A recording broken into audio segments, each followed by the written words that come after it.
Hi, welcome to another project for Made by Marley Week. We really hope you enjoy this one and tune in tomorrow for more projects. Okay, so spring would not be spring without some spring paper. And I've got Eddie here because a lot of people always ask to see pictures of Eddie, and here he is. He's in the shed with me today. I don't know how long he'll stay, but he's here just now. Where are you? Okay, you can run away now. So this one here is a custom set. And if you're familiar to Made by Marley, you'll know that we've got an Alice custom set, which is 12 sheets of paper and all the things you need to make Alice in Wonderland furniture. And we've got a big fussy cut flowers, which has got some beautiful big red peonies, everything that I made up my gallery wall over there. So I have that. This is one here. It's called Springtide. I brought it out for the spring. It has, and this will be a limited set. Obviously, Easter isn't Easter without the Easter Bunny. And I have multiple beautiful sets of spring flowers and butterflies that will make a beautiful display on some furniture when they're all fussy cut out. I mean, they're really sort of vintage, almost etchings. I've got all of these. So these are all fabulous for spring furniture. And then we get into, for the crafters, some beautiful eggs. These are all different, all with unusual patterns. That's more spring flowers, and a sort of William Morris Easter egg hunt in case you want to do like an Easter egg hunt in the garden for your grandchildren or your children. I've put that in it as well, but you can just use the word Easter if you want. I thought that was pretty funky. This is the whole set. So what am I going to be doing? This beautiful bad boy behind me is painted and ready to go. However, I'm going to put a little bit of distress on it, and I'm going to put my fussy cut flowers. What I'm going to do next is I'm going to go away and fussy cut these all out, so I won't be back for a hot minute. So I'm going to go and do that, and then we'll splash some paint around and we'll make something amazing. Okay, so I've cut out what I think is enough to do the piece of the fussy cut flowers. I've cut out the rest of there because I'm going to make an Easter sign as well with the same collection, so we'll put them to the side. What have I got on my palette? This is very flat. I don't want to apply my flowers onto a flat. Even though I like the green, I want it less flat. So what have I got down here in my palette? And I've been kind of looking at my flowers as well. So let's start with a sort of, you're going to want it a little bit wet, but not too wet. So I'll start with a wet brush, and I'm going to take some of this red and some of this blue and just darken down this red a little bit to make more of a burgundy sort of colour. That's more of a purple. Try some of this pink. Yeah, I think that's not too offensive. I think I'm going to quite like that. Okay, so let's just start. Now, what you're about to see may horrify you, but, you know, that's just life. Where else? Maybe here. And maybe some up in here. Right, okay. Now I want to take a wet brush, and I want to start sort of this piece has been sealed, so it should kind of make quite a nice effect. I want it kind of smeary, but feeding up. Now I'm going to add some white to my brush now to start making this maybe more of a pink. So we're going to have to kind of blend that up. Let's carry on the pink here. Let's kind of mix that around here, like that. Get that pink under here. Oops.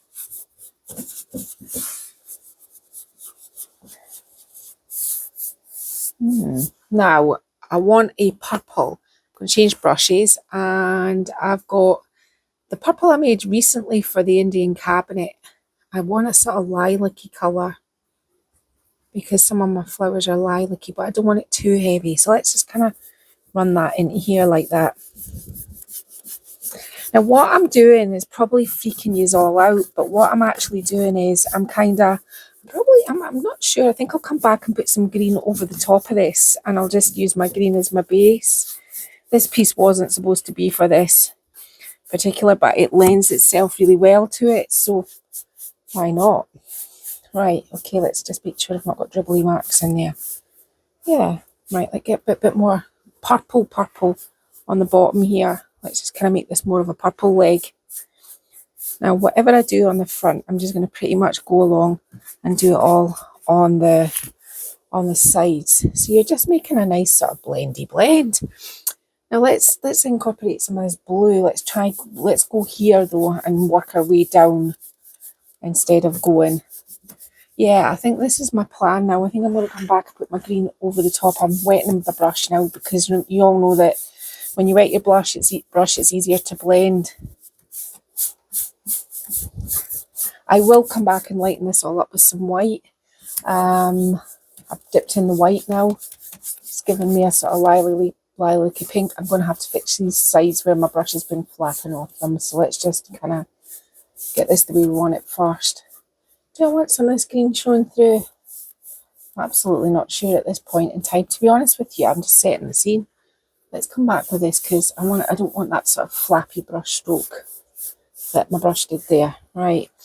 Not happy with this part here, so let's just kind of work. Just feather it out a bit. I want it obvious, but not that obvious, if you know what I mean. Am I making sense, Martin? Who knows?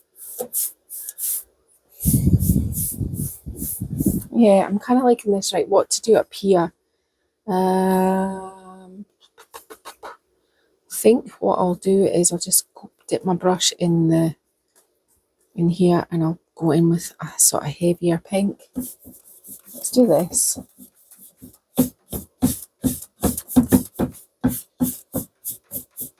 Now, let's just kind of stop and have a wee look at this. Yeah, I'm going to dry this off. I'm going to work that down a little bit. Sorry, that's not a little bit. I'm going to work it down on the kind of that way.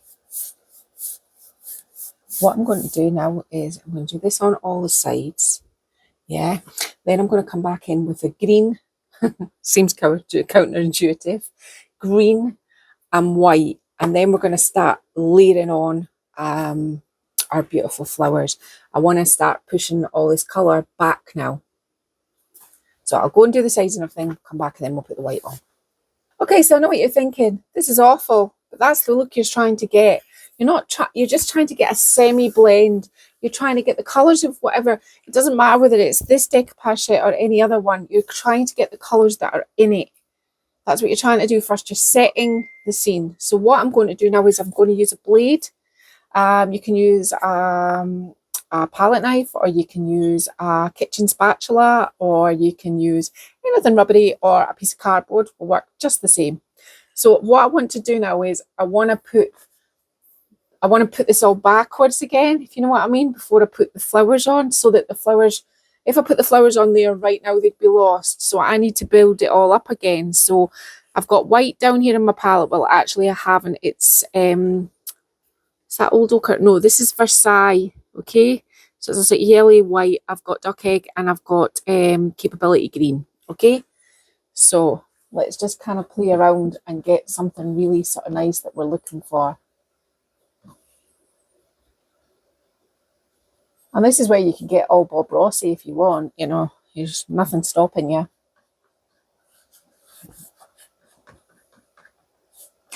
Think about it like you're building up a canvas. If you think about your furniture art like that, like this is the canvas that you're working on, and you don't just do art on a flat canvas, you build it up into layers, and that's what you need when you go to apply decoupage or transfers, or even indeed sometimes stencils, depending on what you're using. So what I'm doing is I'm going to bring it out onto the wing of this furniture as well. Let's give myself more of a frame with the white.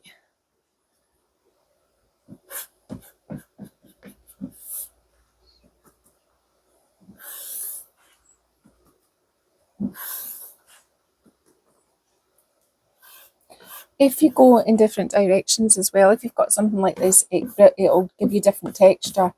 I'm thinking I want quite a solid part of white in the middle, so that's what I'm doing here. Now, I can definitely think you're thinking, "Oh, on this one you've lost it," but I promise you I haven't.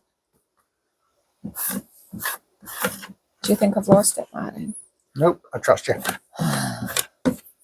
Thank goodness. Years ago, I would sort of look at something like this and go, but crazy horse. Now I know it's just, you're on a path to something else. You know? Yes, that's it. It's just everything. I was going to go on and do the sides and everything, but Martin was still here and I thought, I'm just going to dry this off and I'm just going to do it so that I can, you know, play with this myself as well. Right, so I think I've got enough white on there. Now I'm going to go in with the duck egg blue. Let's just get some shades of that on over the top. You can rub it over the top of the white or you can have it stand alone. It's up to you. I always think it's quite nice when they go to kind of across one another. Now, you have to be careful at this point that it doesn't end up looking like a really big splatty mess, which it kind of does, but I think I know where it's going. All those lovely pinks that we've got and the purples underneath will be just enough to showcase what we're going to put on. And this look doesn't really come alive until you start to put your decoupage paper on. Right, I'm going into the green now. I'm starting to bring some of that green back in. Let's get some of that in here. Now the trick is not to eradicate the purple. I quite like that pink section up there, so I'm not really going to do much to it. I think I might just put a wee nod to the green. Yeah. The green in here. I'm kind of trying to put texture in with my blade.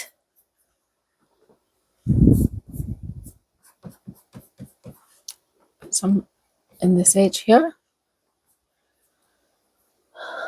Maybe run some green down the front. Right, I think I'm just about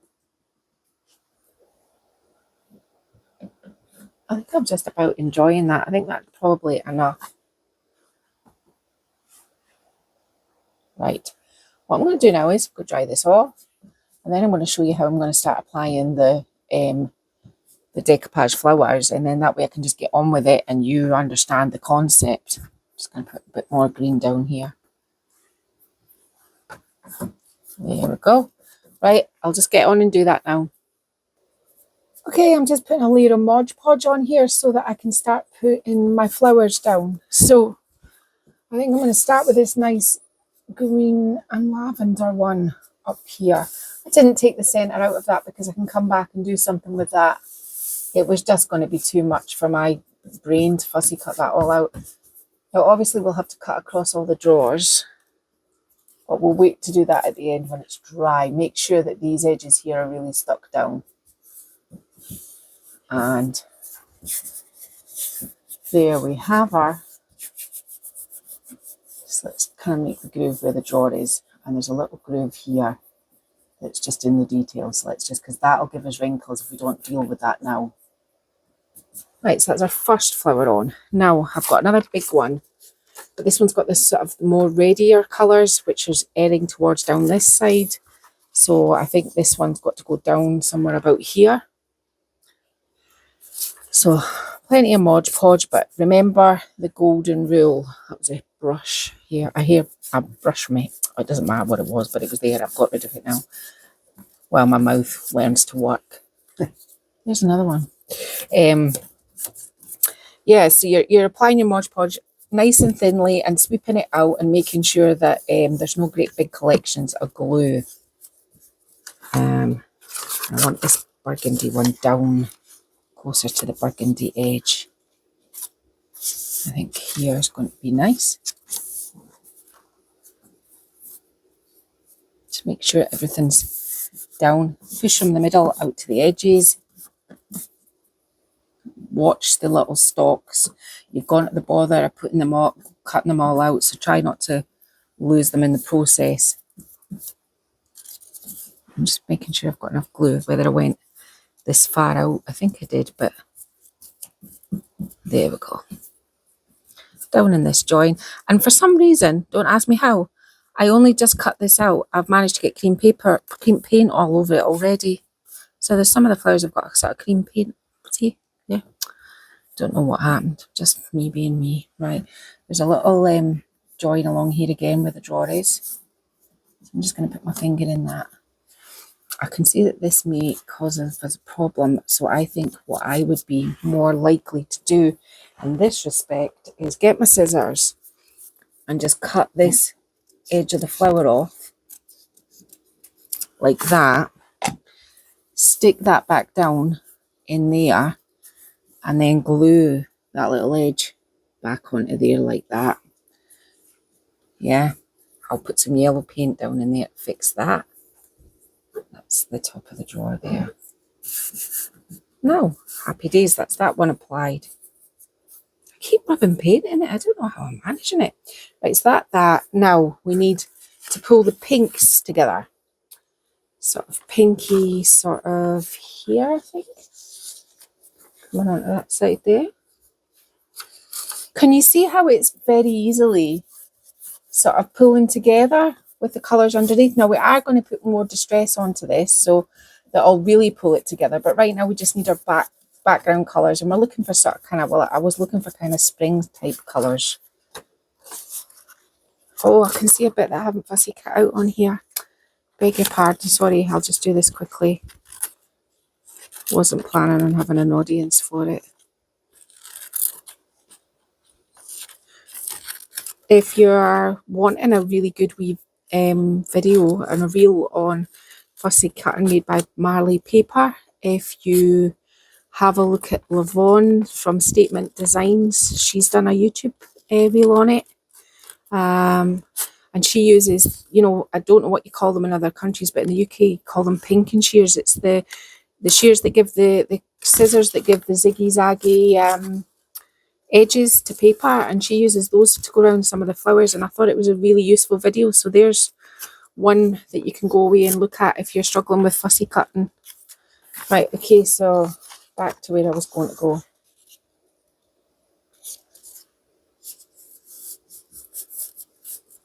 I want to make sure that's on there. Make sure I've got plenty of glue. It kind of dried out by the time I was fussy cutting. Up into here. And these are all going on nice and smooth, which is good. I think that this groove is throwing everything off, but I don't want to put too much glue. This is going to be where the drawer's going to be cut. And again, this is going on without any wrinkles. There's no wrinkles in this. Right, so that's positioning there. We want some sort of flyaways. Maybe. I think something like that there. Sorry, Marty, this will be a long bit of filming, but once I've done this, I'm actually just going to go away and do the whole piece.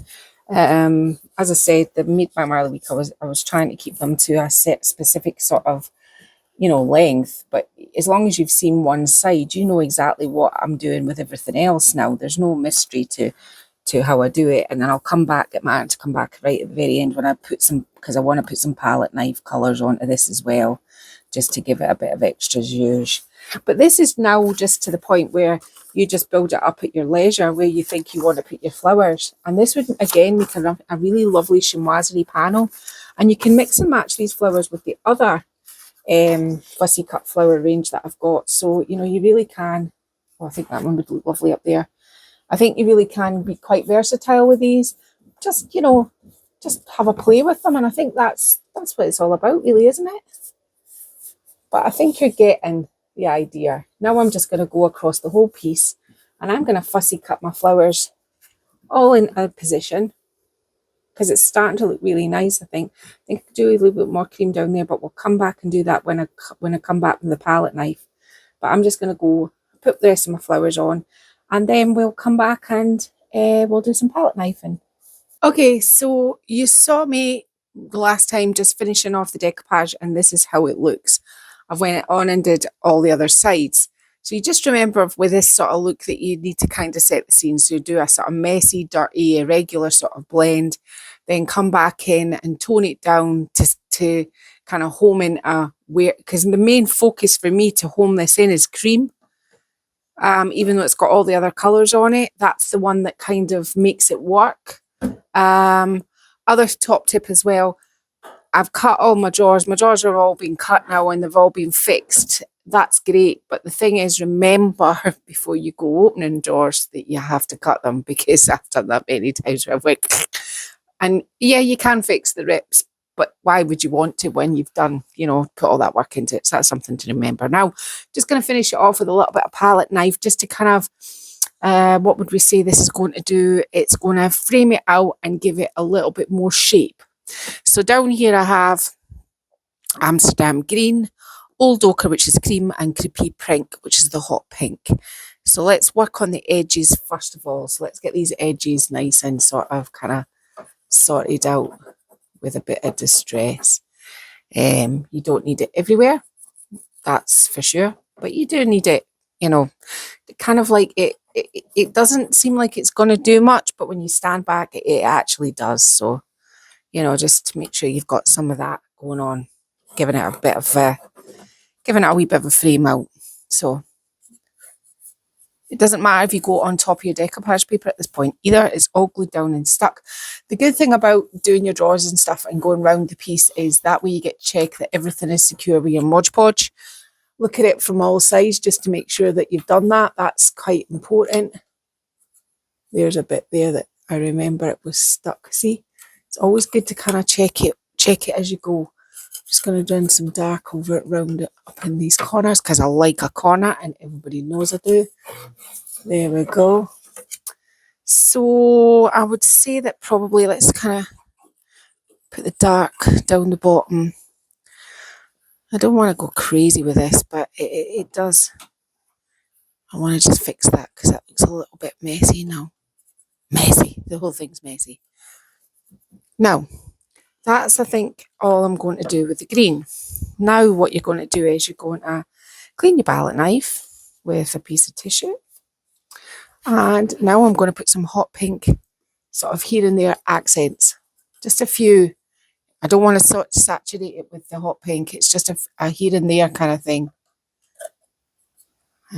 Maybe some here. Maybe some of this down here. That kind of give it a little bit of something. I just think palette knives do, I've said this on so many videos, they do something completely different than a paintbrush does. Especially if it's got texture in your paint, it just does. It just gives it a completely different look, especially if you're looking for this sort of kind of distressed painty look.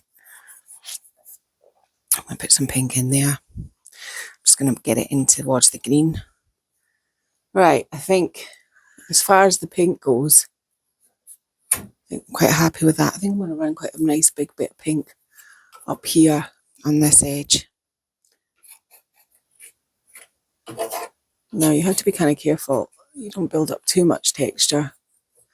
Yeah, right, that's the pink and the green. Clean your brush thing. And the last thing you're going to do is dip your palette knife in your cream or your white. Now you can splash on the colour at this point if you want, but I'm just going to do sort of kind of like little highlights.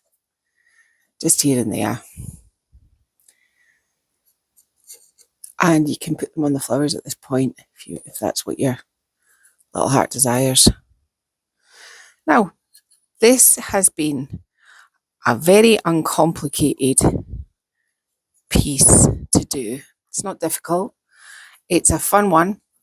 It's a completely different, unique look. And because I've used a sort of different palette, for me, it's an unusual one. It's not my usual fare, but that's not to say that I don't like it. I was just saying to Matt, and I actually quite like this. So that's always a bonus. Right, I think some more white in here and then we'll call it quits. Now, I had looked at handles, but they were a bit more modern and I'm not wanting modern handles. This isn't an expensive piece of furniture, and I always think if you want to elevate furniture that isn't too expensive, if you've got any spare vintage handles, I'm going to go, and Martin has kindly said he will escort me over to the stable, the old stable, to look in some drawers over there where I've got some vintage handles. So that's where we're going next. The next time you see this piece, it will be sealed and staged, and you can see what I did with the handles. I think when I do get my vintage handles, I'm going to paint them the hot pink colour, just to make the whole piece really pop. But that's it for today. I'll get Martin quickly to show you maybe the top on this side, just so you know that I've done everywhere. I mean, it's all been done. Yeah, but you'll see the rest of the reveal. Okay then. Okay, so the observant among you will see that I didn't end up putting vintage handles on it. I put these pink ones on. I think maybe they could have been done with a little bit darker, but there is this pink and this pink in it, so I'm okay with that. This is super easy. Like, you can do this piece in probably a day project. The longest part is fussy cutting everything out. Really, that's it for today. That's today's project. I really hope you've enjoyed this one, and see you again with another project tomorrow.